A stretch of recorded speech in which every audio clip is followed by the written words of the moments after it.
September ముందు October కదా. 2025 September నెల మూడవ రాశి. 2025 సెప్టెంబర్ నెల మూడవ రాశి మిథున రాశి యొక్క ఫలితాలు ఎట్లా ఉన్నాయి తెలుసుకుందాం. ఈ మిథున రాశి ఎట్లా ఉన్నది అంటే, ఈ మిథున రాశికి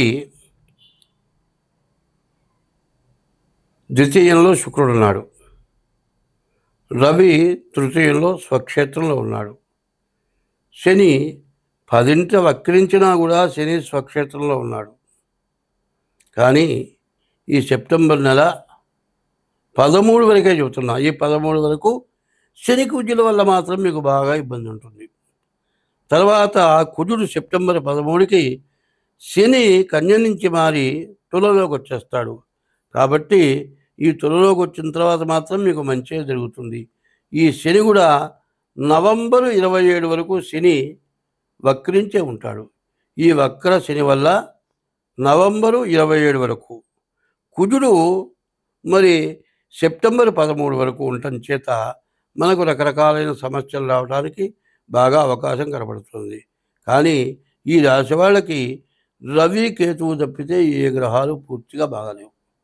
చెప్పాలంటే 8 గ్రహాల్లో 2 గ్రహాలే బాగున్నాయని చెప్పాలి. ఈ 2 గ్రహాల్లో రవి స్వక్షేత్రగతుడైనటువంటి రవి సింహంలో ఉండటం చాలా బలం. సింహస్యాధిపతి సూర్య, సింహరాశికి అధిపతి సూర్యుడు. అటువంటి సూర్యుడు ఎటువంటి వాడు? త్రిమూర్త్యాత్మక స్వరూపుడు బ్రహ్మ, విష్ణు, మహేశ్వర స్వరూపుడు రవి.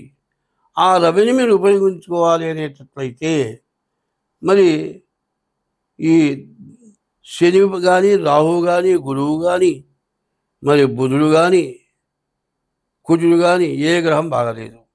2 రవికేతువులే బాగున్నాయి. దీన్ని బట్టి మీరు రవిని ఉపయోగించుకోవాలి అంటే, రవి అంతటి గ్రహం ఎవరు కాదు. రవి బ్రహ్మ విష్ణు మహేశ్వర స్వరూపము, సర్వదేవతా స్వరూపము. ప్రతి మతానికి కూడా భగవంతుడనేవాడు ఉన్నాడు అనుకునేవాడే, ఏ మతస్థుడికైనా సరే సూర్యుడు ప్రమాణం.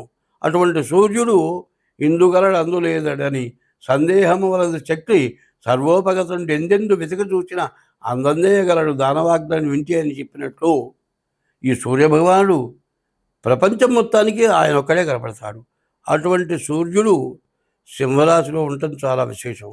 అటువంటి సింహరాశిలో ఉన్నటువంటి రవి వల్ల ప్రయోజనం పొందాలి అంటే బలాబలాలు కొన్ని ఉంటాయి. ఎట్లా ఉంటాయంటే 9 గ్రహాల్లో ఒక్క రవి ఎంతో మేలు చేయడానికి అవకాశం ఉంది. కేతువు కూడా మంచి మేలు చేయడానికి అవకాశం ఉంది. కేతువు ఎట్లా ఉంటాడంటే మంచి జ్ఞానాన్ని కలుగజేస్తాడు. నువ్వు ప్రతి పనిని కూడా జాగ్రత్త వహించి చేసేట్టుగా ఉంటాడు. గోచార రీత్యా పూర్తిగా ఏమీ బాగాలేదు. రవి కేతువులు తప్పితే ఏ గ్రహం కూడా బాగాలేదు. అందువల్ల మీరు ఏం చేయాలి? ముందుగా డేట్ ఆఫ్ బర్త్ ద్వారా జాతకం చూపించుకోవటం. ఇది కూడా కాక నేను ప్రత్యేకించి చెప్పేది ఏంటంటే, ప్రతి వాళ్ళు కూడా ఈ నెలలో మరి శివాలయానికి, నవగ్రహాల గుడికి వెళ్ళి ప్రదక్షిణ చేయటం చాలా అవసరం. తర్వాత చీమలకి బియ్యపు రవ్వ, పంచదార కలిపి వేయటం ఇంకా అవసరం. ఇట్లాంటి పనులు చేయటం వల్ల మీకు వచ్చే ప్రయోజనం ఏమిటయా అంటే, 13 వరకు ఉన్న శని కుజుల సమసప్తక దోషం మీకు ఆపాదించకుండా ఉండటానికి వర్షాకాలంలో చీమలకి ఆహారం దొరకదు. నీళ్లు పడి పుట్టలు పాడైపోతాయి. వేరే చీమలు పుట్టలు పెట్టుకుంటాయి, ఆహారం కోసం వెతుక్కుంటాయి. మీరు వేసిన ఆహారాలు తీసుకెళ్ళి చీమలు భవనాలు కట్టుకున్నాయి, అంతస్తులు కట్టినాయి, అక్కడ దాచిపెట్టుకుంటాయి. ఇవాళ నువ్వు వేసిన రవ్వ, పంచదార కలిపి వేసిన ఆహారం దాదాపు సంవత్సరం తింటాయేమో. ఒక్కరోజు అన్నం పెట్టిన దానికంటే కొన్ని వేల రోజులు అన్నం పెట్టినటువంటి మంచి ఫలితం వస్తుంది. అన్నదానం వల్ల మీకు సమస్త దోషాలు పోతాయి. అటువంటి దోషాలు పోవటానికి ముందు బియ్యపు రవ్వ, పంచదార కలిపి వేయటం ఒకటి, మీ డేట్ ఆఫ్ బర్త్ ద్వారా మీ జాతకం చూపించుకోవటం చాలా అవసరం. మరి అక్టోబర్ నెల, ఇప్పుడు సెప్టెంబర్ చెప్పుకున్నాం. అక్టోబర్ నెల కూడా ఎట్లా ఉందో మనం చూద్దాం. ఈ అక్టోబర్ నెలకు వచ్చేప్పటికల్లా శుక్రకేతువులు బాగున్నారు. ఈ శుక్రకేతువులు తప్పితే మరి కుజుడు మాత్రం మారాడు, పంచమానికి వచ్చాడు. మరి రవి కూడా మారాడు, మరి చతుర్థానికి వచ్చాడు. చూడండి, శుక్రకేతువులే బాగున్నారు తప్పితే ఇంతకుముందు రవి సెప్టెంబర్లో ఉన్న రవి మారిపోయినాడు.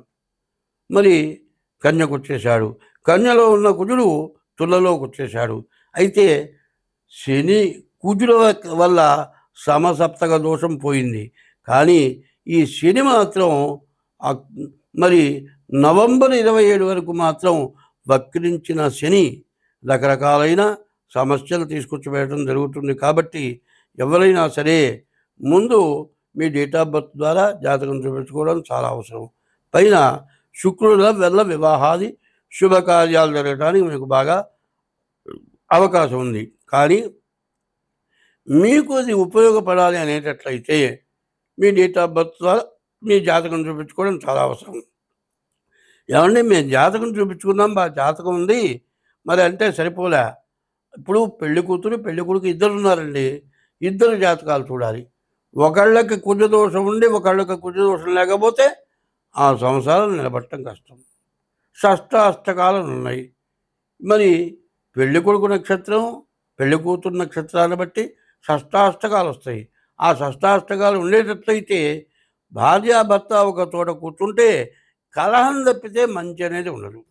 ఇటువంటి సమస్యల వల్ల మరి ఆడపిల్లలు తక్కువగా ఉండటం చేత ప్రతివాడు కూడా కడిక్కిన సంబంధం దొరికింది, పిల్ల బాగుంది చాలని తొందరపడి చేసుకోవటం, మరి జాతకాలు చూద్దామంటే పిల్లల దొరికింది చాలే చేసుకుందాం అనేటువంటి ఆలోచన ఒకటి. మేము ప్రేమించాం, పెళ్లి చేసుకున్నాం, మన వాళ్ళు వచ్చారు, ఏమంటే మేమిద్దరం ప్రేమించామండి, మా జాతకం మీ జాతకం ఇంకా నేను చూసేదే ఉంది, నేను చూడకుండానే నువ్వు ఖాయం చేసుకున్నావు, నీకు పనికిరాదే అంటే నువ్వు మానుకోవుగా.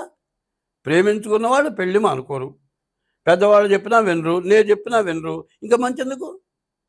మీరు ప్రేమించుకునేటప్పుడే మీ జాతకాలు కలిసినయా లేవా చూసుకోవాల్సిన అవసరం చాలా ఉంది. ఇప్పుడు ఈ కలియుగంలో ఉన్నటువంటి పరిస్థితుల్లో చూడాలంటే భార్యాభర్తల దగ్గరే పెద్ద కలహాలు వస్తున్నాయి. అందువల్ల ఎవరైనా సరే ప్రేమించుకోవడం కానీ మరి జాతకాలు చూసుకొని కానీ వివాహం చేసుకోవాల్సిన అవసరం. రాహుకేతువుల మధ్య గ్రహాలు ఎప్పుడైతే పడ్డాయో పూర్తిగా కాలసర్పదోషం, కుజదోషం, దీనివల్ల చాలా ఇబ్బందులు పడుతున్నారు. కాబట్టి ఎవరైనా సరే ముందు డేట్ ఆఫ్ బర్త్ ద్వారా కానీ, డేట్ ఆఫ్ బర్త్ లేకపోతే హస్త సాముద్రిక ద్వారా కానీ జాతకం చూపించుకొని వివాహం చేసుకోవడం చాలా అవసరం. అదే కాదండి, మొన్న ఒక ఆయన చెప్పాడు, నేను విదేశాలకు వెళ్ళాలనుకుంటున్నానండి అంటే, అయ్యా నీకు విదేశాలకు వెళ్ళేటువంటి యోగం లేదని చెబితే మళ్ళీ నా దగ్గరికి వచ్చి నేను వెళ్ళొచ్చానండి అన్నాడు. వెళ్ళావు, బాగానే ఉంది, ఇక్కడ చదివే చదువు మానుకున్నావు, అక్కడికి వెళ్ళావు, అక్కడికి వెళ్ళిన తర్వాత ఏం చేయాలి, ఎక్కడన్నా బతుకుదాం, ఉద్యోగం చేసుకుని బతుకుదాం, చదువుకుందాం అనుకున్నావు, ప్రైవేట్గా ఉద్యోగం చేసేవాళ్ళు అక్కడే వెళ్ళిపోతున్నారు, రిటర్న్ వచ్చావు, ఏమైంది, మొత్తం ఖర్చే. ఇట్లాంటివి జాతకంలో ఉన్నవి జాగ్రత్తగా చూసుకొని చేసుకోండి. ఎందుకు చెబుతున్నానంటే నేను విదేశాలకు పోతా, డబ్బులు ఉన్నాయి, పెడతావు, పోతావు, పోయిన తర్వాత అక్కడ చదువు కానీ అక్కడ నిలబడి ఉద్యోగం కానీ చేసుకోవాలి. అక్కడ కాకుండా ఇక్కడికి వచ్చి, ఇక్కడ కాకుండా అక్కడికి పోయి రెండింటికి చెడిపోవడం జరుగుతుంది. కాబట్టి ఇప్పుడున్న పరిస్థితుల్లో ఈ రాశి వాళ్ళు కూడా చాలా జాగ్రత్త పడితే మంచిది. స్వస్తి. చూస్తూ టైం చెప్పను, చూస్తూ ఉండవు నువ్వు.